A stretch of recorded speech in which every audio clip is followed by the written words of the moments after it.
como diriam os romanos, né? O dinheiro, pecunia non olet, né? O dinheiro não tem cheiro. Então, você não sabe quando pega uma nota de R$2 se ela veio do bolso do Tacla Duran ou do bolso de um cliente limpo, digamos assim, né? Então, a Rosângela Moro, se esse dinheiro caiu no escritório e entrou no fluxo de caixa do escritório, ela foi, sim, diretamente beneficiada a isso. Não estou acusando ela disso. Eu estou dizendo o seguinte, essa denúncia é grave. Ela precisa ser investigada. Vivian, a Lava Jato, ela já em termos de tamanho do alcance que ela teve na vida pública brasileira, na política brasileira, o maior escândalo de corrupção do processo penal do Brasil. Isso é fora de cogitação qualquer pessoa que pensa alguma coisa diferente disso. Eu vou falar algumas coisas muito básicas aqui para as pessoas lembrarem.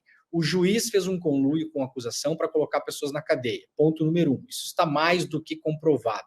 Diálogos jamais desmentidos. Moro e Deltan jamais desmentiram uma frase das mais de 100 reportagens publicadas pela Vaza Jato.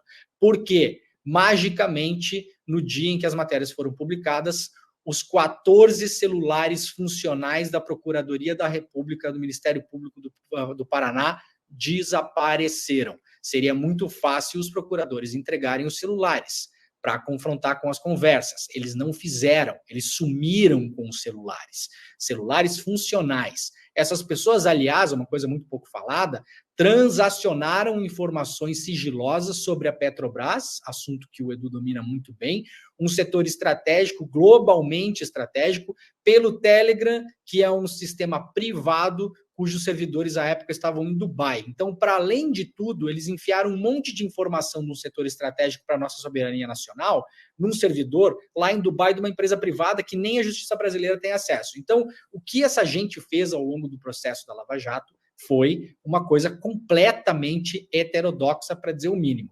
O Moro sugeriu para o Deltan e para os procuradores vazarem informação para a oposição da Venezuela para derrubar o Maduro, ou seja, usando informação sigilosa da investigação para interferir na soberania de um outro país. Esquece que é a Venezuela. Eles estavam tentando derrubar um governo estrangeiro pelo Telegram. Vocês entendem a gravidade desse negócio? E aí agora a gente tem esse outro braço, que é aberto agora oficialmente pelo Tacla Duran sendo ouvido na justiça, que é sim, e todo mundo que conhece o esquema de Curitiba sabe disso desde o começo, uma indústria de delações premiadas tocada por escritórios de advogados em Curitiba. Edu, eu estou falando com o meu advogado aqui, ele disse para eu não falar o nome, então eu vou deixar no ar isso aqui, tá? Só que eu vou usar uma frase e eu vou falar a frase e depois vocês vão me dizer se essa frase foi dita pelo Lula, pelo Zanin, pelo Che Guevara ou por um membro do Ministério Público da Lava Jato, tá? A frase é o seguinte: delação é lógica de mercado aplicada ao processo penal. Deste modo, normalmente é melhor a posição do delator. Ele faz o preço e eu acabo aceitando. Quem disse isso em 2017? Matéria para a revista Piauí, feita pelo Rafael Moro Martins, que depois seria um dos repórteres que fez a Vaza Jato. Carlos Fernando dos Santos Lima, um dos principais procuradores da Lava Jato. Então, eu vou repetir a frase dele. Delação é lógica de mercado aplicado ao processo penal. O que significa isso? Relatos de vários delatores. As delações eram, sim, maquinadas, ajustadas e combinadas. Vou pedir a licença para todos vocês, aproveitando a audiência, eu vou ler 2 parágrafos de uma matéria que foi publicada também durante a Vaza Jato, em 24 de fevereiro de 2021. O doleiro Dario Messer mudou sua versão sobre o alegado pagamento de uma propina ao procurador Januário Paludo, que era integrante da Força-Tarefa da Lava Jato no Paraná, após conseguir uma delação premiada que o livrou da cadeia e lhe garantiu ao menos 10 milhões de reais em bens.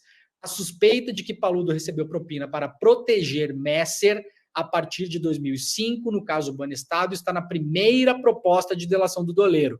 A colaboração foi assinada pela Lava Jato e homologada pelo juiz Moro, mas sem o trecho que levanta suspeitas contra um dos principais integrantes da Lava Jato. Então, Edu, não é de hoje que e só lembrar, nesse exemplo que você deu, um que as pessoas se esquecem, e esse é o seguinte: assumido. Se você for pegar o presidente Léo Correia, né, que era o presidente da OAS, era Léo Pinheiro. Léo Pinheiro. Se for pegar o depoimento do Léo Pinheiro, foi um depoimento que, depois de conversas com a Força-Tarefa, ele muda a delação dele, por causa da mudança da delação. Me acompanha. Por causa da mudança da delação do Léo Pinheiro, o Lula vai parar na cadeia e o Léo Pinheiro é solto. O Léo Pinheiro é solto, o Lula vai parar na cadeia. Acompanha. O Bolsonaro se elege e o Bolsonaro chama para ser presidente da Caixa o genro do Léo Pinheiro. Acompanha. Aí depois que passam 3 anos, o Léo Pinheiro chega, dá um Google e fala o seguinte: aquela delação era mentira. A delação que ele deu, que botou o Lula na cadeia, ele desmente. E por que ele desmente? Primeiro, porque era mentira, mas para poder pegar o dinheiro dele de volta, porque tinha um interesse econômico. Vocês já pararam para pensar nisso? Que a delação que colocou o Lula na prisão, ela foi desmentida? Onde é que vocês viram isso explodindo nas manchetes? Onde é que você viu o Jornal Nacional fazer um programa inteiro sobre isso? Gente, se a delação que põe o presidente que está na liderança das pesquisas na cadeia e muda o destino do país, se o cara que fez essa delação assume que foi uma delação mentirosa, se esse negócio não merecer toda a mídia brasileira, eu não sei o que merece. Mas não teve, ô Leandro.